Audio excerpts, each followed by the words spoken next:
es un programa de filosofía por televisión. Ustedes se preguntaron por qué estamos aquí. Yo existo porque pienso. El hombre piensa. Es el lugar en el cual todos los saberes son pensados. Descartes es un héroe del pensamiento. Es difícil enfrentar las grandes cuestiones. Es un libro de Jean-Paul Sartre, Crítica de la razón de Hegel. Esta es la historia de la filosofía de Hegel. Eterno. La filosofía es la totalidad de lo real, porque piensa. La totalidad de lo real. Encuentro 3. Derivaciones de Nietzsche. ¿Perder la razón? ¿Cuál es el origen del malestar en la cultura? ¿La historia es racional? ¿Existió Auschwitz? ¿Existe Dios?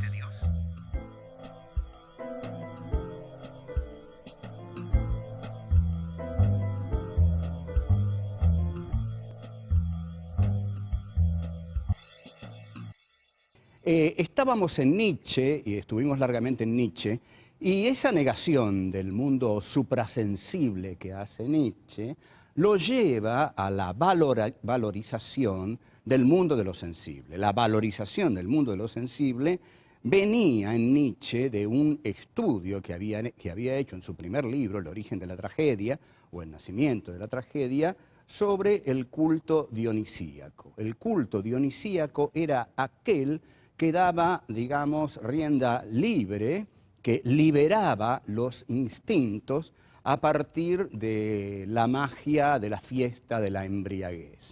En esa liberación de los instintos, el hombre se atreve a algo realmente peligroso, perder la centralidad de su yo, perder la centralidad de su racionalidad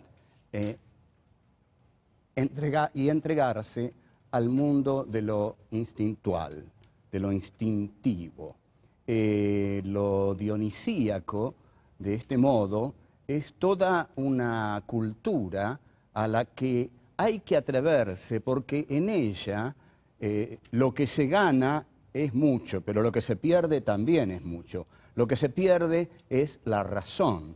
Y ustedes saben que esta frase de perder la razón es una de las frases que expresa la locura.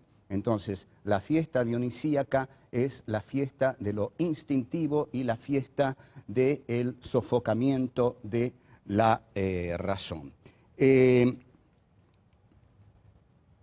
¿A dónde vamos luego de esto? Por supuesto, el que ha tomado de aquí a manos llenas es el maestro vienés, o sea, Sigmund Freud, que es este señor, no sé si ustedes lo ven bien, es el maestro vienés, es el señor cuya frase fundamental para mí es un cigarro a veces es un cigarro, cosa que debemos entenderla muy bien porque, bueno, del psicoanálisis no vamos a hablar mucho, aparte les confieso, yo conozco el psicoanálisis más desde el diván que desde los libros, pero Sigmund Freud abrevó profundamente en el pensamiento de Nietzsche toda esta exaltación de lo instintivo a la cual el hombre accede a través de la festividad dionisíaca y de la embriaguez, es el hombre que se libera de todas las ataduras que la sociedad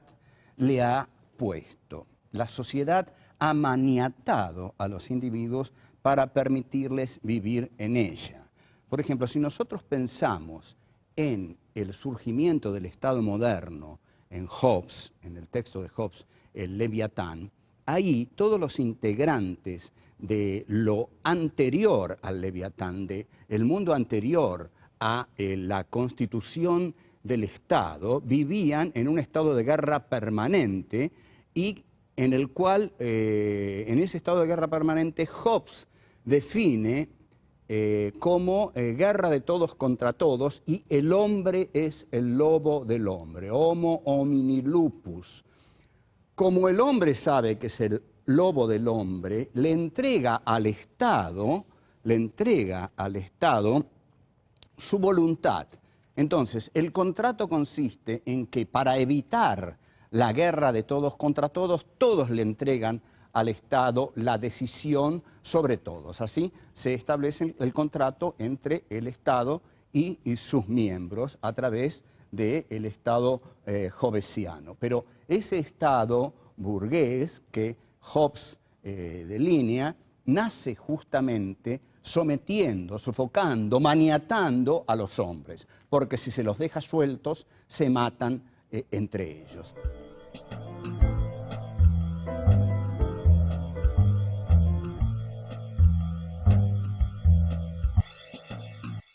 Lo que dijo Nietzsche es lo que va a retomar Freud. Freud escribe muchos textos, pero el texto más filosófico de Freud es de 1930 y se llama El malestar en la cultura.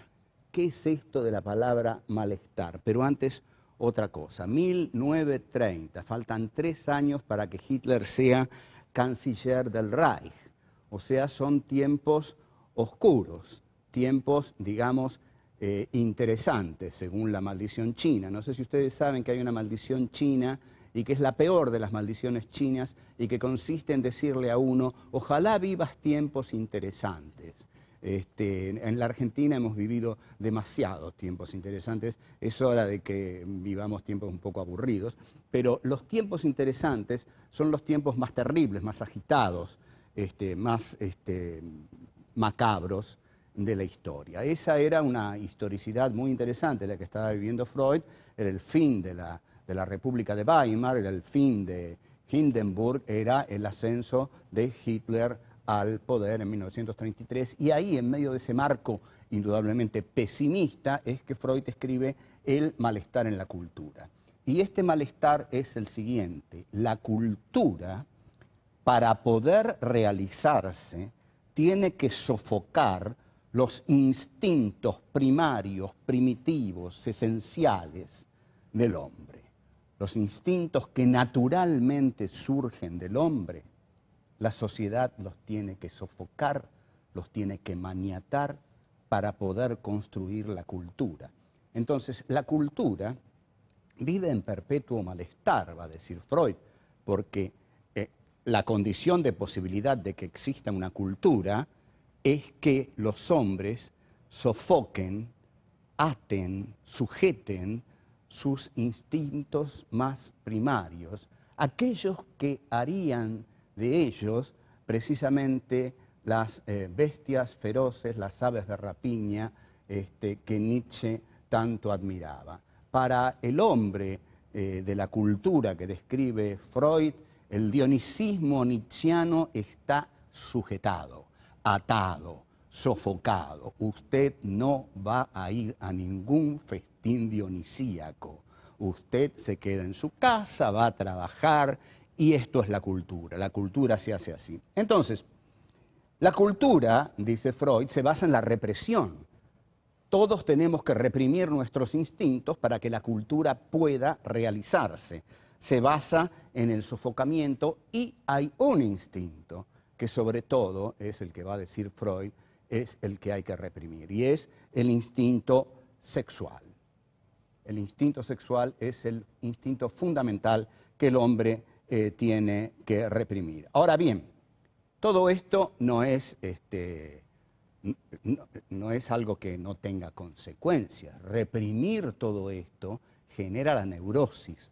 O sea, el hombre de la cultura es un neurótico, porque ha reprimido en él sus instintos fundamentales y sobre todo el principal de ellos, el instinto sexual. Marx y Freud y Nietzsche van a ser los que más van a cuestionar ese cogito cartesiano que vimos al comienzo de nuestros encuentros. Porque ustedes observen que Freud aquí va a decir, ¿qué cogito cartesiano? ¿De qué pensamiento me está hablando Descartes?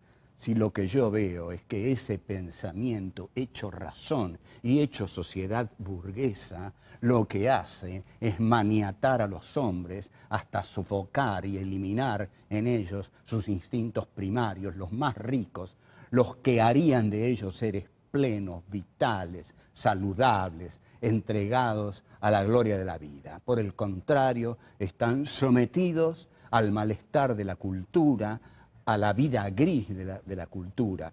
Es decir, matan en ellos lo más exaltado, primario y valioso que podrían tener.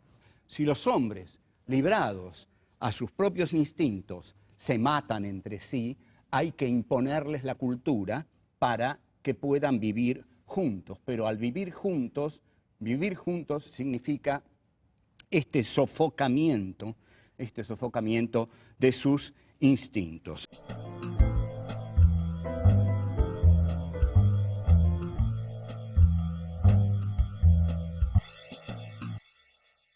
El hombre es un ser patético al que Freud va a definir como un Dios con prótesis en este libro hermoso de Freud, que es El malestar en la cultura.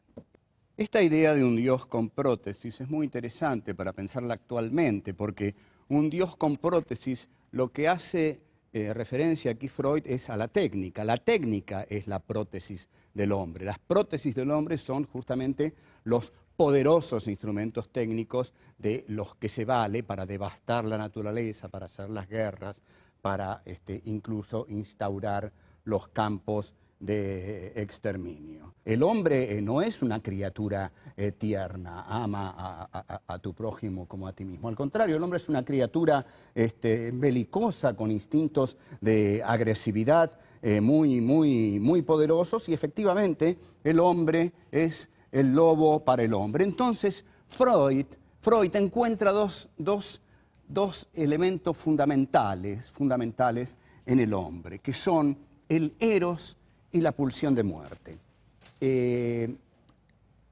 Freud no usa tánatos, porque frecuentemente se dice eros y tánatos, pero es un error. Freud habla de la pulsión de muerte. El eros es la fuerza del amor y la pulsión de muerte es la fuerza de la destrucción. Lo que va a decir Freud es que estas dos potencias que están en la interioridad del hombre se enfrentan constantemente. Y lo que va a decir es que las pulsiones instintivas son más poderosas que las racionales, y que él ve que este mundo está cada vez más dominado por la pulsión de muerte. Desea que el eros pueda imponerse, porque el eros es la fuerza del amor, pero que ve con enorme desazón que la pulsión de muerte triunfa una y otra vez sobre el eros. Enorme influencia en Freud y en Nietzsche tuvo Fyodor Dostoyevsky, que escribió un libro, Memorias del subsuelo, que es realmente una de las cumbres del pensamiento. Recomiendo su lectura fervorosamente. Es un libro pequeño, en el cual Dostoyevsky dice que el hombre propende a la destrucción y al caos, que si 2 más 2 son 4, 2 más 2 son 5, y eso le place más, le gusta más. Ustedes observen que 2 más 2 son 4 es lo apolíneo, 2 más 2 son 5, es ya la irracionalidad dionisíaca. Dostoyevsky también dice, en Memorias del subsuelo, de la historia se puede decir cualquier cosa menos que es prudente, y de algún modo la dialéctica hegeliana, y esta es la crítica que le va a hacer la Escuela de Frankfurt, en la que ahora vamos a entrar, la crítica que le hace la Escuela de Frankfurt a Hegel es que la dialéctica hace de la historia algo prudente, porque establece un telos, una finalidad, una teleología en la historia. La historia se desarrolla racionalmente. Como vemos, a este desarrollo racional de la historia, Marx, Nietzsche, Freud y Dostoyevsky la han castigado muy severamente. Pero yo diría todavía que con más fuerza Nietzsche y Freud han castigado la racionalidad en la historia, porque Marx incorpora mucho hegelianismo en su concepción de la historia. Ahora, hay en el siglo XX una escuela a la que se le llama la Escuela de Frankfurt, que viene a repensar todos estos problemas desde una perspectiva ya definitivamente trágica. En 1940, Theodor Adorno y Max Horkheimer trabajan en California un texto que finalmente va a llamarse Dialéctica del Iluminismo, que terminan en 1944 y se publica en 1949. La Dialéctica del Iluminismo tiene un pasaje de profunda, pero profundísima influencia nietzscheana o freudiana. Ahí brillantemente, Adorno y Horkheimer trazan la parábola de Odiseo. ¿Qué hace Odiseo? Odiseo sabe que en determinado momento su barco, con el cual retorna a su hogar, va a pasar por una zona en la cual están las sirenas. Estas sirenas cantan y parece que su canto es tan embriagador que enloquece a los hombres. Entonces, ¿qué hace Odiseo? Odiseo pone cera en los oídos de todos aquellos que tienen que ir remando para que su barco avance, y ordena que a él lo maniaten a un mástil. O sea, se hace atar. Este es el hombre de la cultura moderna. El hombre que se hace atar para no permitirse enloquecer entregándose a sus instintos. Ustedes observen la riqueza del pensamiento de Nietzsche, la riqueza del pensamiento de Freud, que aquí surge en uno de los pasajes más brillantes de Dialéctica del Iluminismo, y que reinterpreta la Odisea de Homero. O sea, entonces, Odiseo se hace atar al mástil, tal como el hombre moderno se hace atar, sujetar a tantas cosas para que la cultura sea posible. Entonces, se hace atar al mástil y escucha el canto de las sirenas. Pero si bien enloquece, no va hacia ellas, porque sabe que ir hacia ellas es perderse, extraviarse para siempre, dejar de ser un animal racional. Entonces, esta parábola de Odiseo es la que usan Adorno y Horkheimer para mostrar que la razón humana esclaviza a los hombres. Pero van a mostrar algo mucho más terrible. Lo que van a decir Adorno y Horkheimer, y con esto se inicia una línea de meditación muy profunda en el siglo XX, es que esa razón, que si bien surge en Descartes, por supuesto, se consolida en la razón iluminista durante la Revolución Francesa, la época de las luces, la época de la diosa razón, la época del iluminismo. Entonces, lo que van a decir Adorno y Horkheimer es que esta razón, que dijimos que era la razón del capitalismo que surgía con Descartes y que triunfa con la Revolución Francesa, esta racionalidad de la Ilustración, van a decir, tiene una dialéctica. Y esta dialéctica lo que hace es, en efecto, lo que mostraron Nietzsche y Freud: encadena a los hombres, aniquila sus instintos y los somete a las reglas de la razón capitalista burguesa.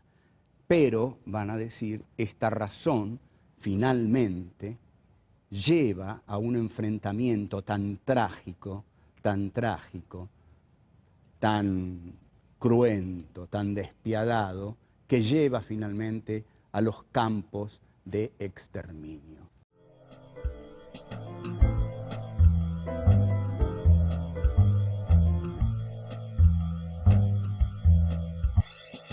Adorno y Horkheimer van a decir que esta razón iluminista a donde finalmente conduce es a la utilización de la razón para la masacre masiva. La masacre masiva generalmente se cree que se hace en medio de la pasión, de la pasionalidad, del odio, pero no es así. Lo que van a decir Adorno, Horkheimer, lo que va a decir Hannah Arendt, lo que va a decir Paul Celan, lo que va a decir Primo Levi, lo que van a decir todos los filósofos que van a pensar hondamente el Holocausto, es que justamente el Holocausto se realizó por medio de la razón como instrumento de el masacramiento de los cuerpos de los campos de exterminio.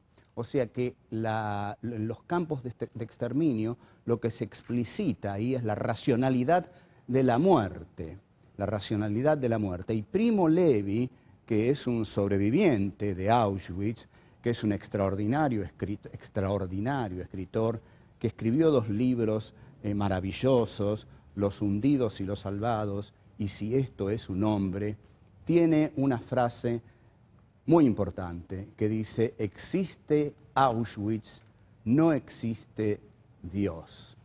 Es una versión diferenciada, mucho más dolorosa del Dios ha muerto de Nietzsche, pero lo que está diciendo Primo Levi es justamente eso: ¿cómo pudo existir Auschwitz si hubiera existido Dios? Entonces dice: existe Auschwitz, no existió Dios. Y cuando Hannah Arendt habla de la banalidad del mal, lo que está diciendo es que justamente la razón del capitalismo burgués se pone fríamente al servicio del exterminio, y que el burócrata del crimen, el burócrata de la masacre, que es Adolf Eichmann, hace el mal sin pasión. Esta frase extraordinaria, el mal sin pasión, es de Sarmiento en El Facundo. Sarmiento decía que Rosas hacía el mal sin pasión.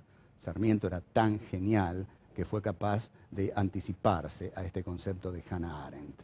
Entonces, lo que va a decir Hannah Arendt en Eichmann en Jerusalén, un ensayo sobre la banalidad del mal, es que el mal se hace burocráticamente, que se puede hacer el mal burocráticamente. En la película excepcional de Stanley Kramer, Juicio en Nuremberg, un juez nazi le pregunta a uno de los ejecutores de los campos: ¿cómo fue posible hacer eso? ¿Cómo fue posible que ustedes mataran a millones de personas?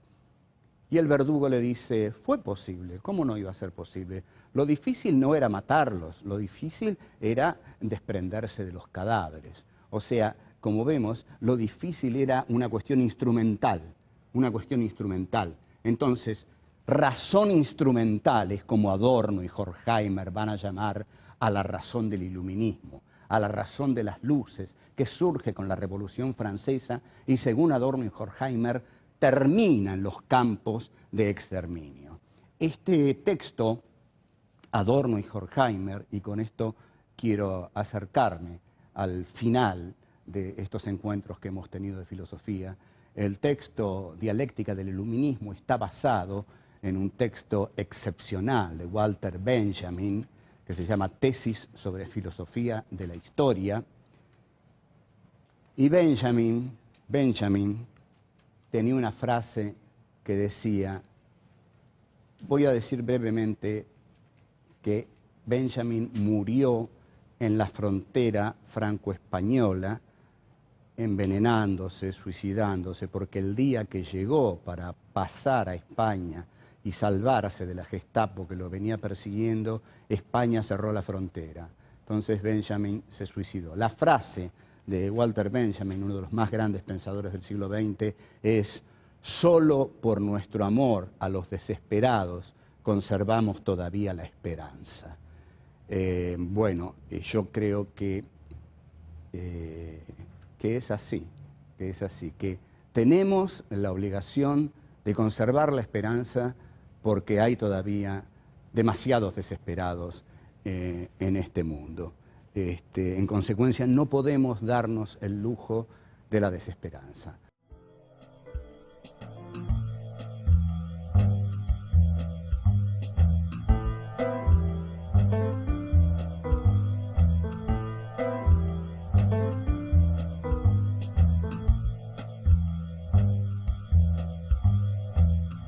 Si los hombres, librados a sus propios instintos, se matan entre sí, hay que imponerles la cultura para que puedan vivir juntos.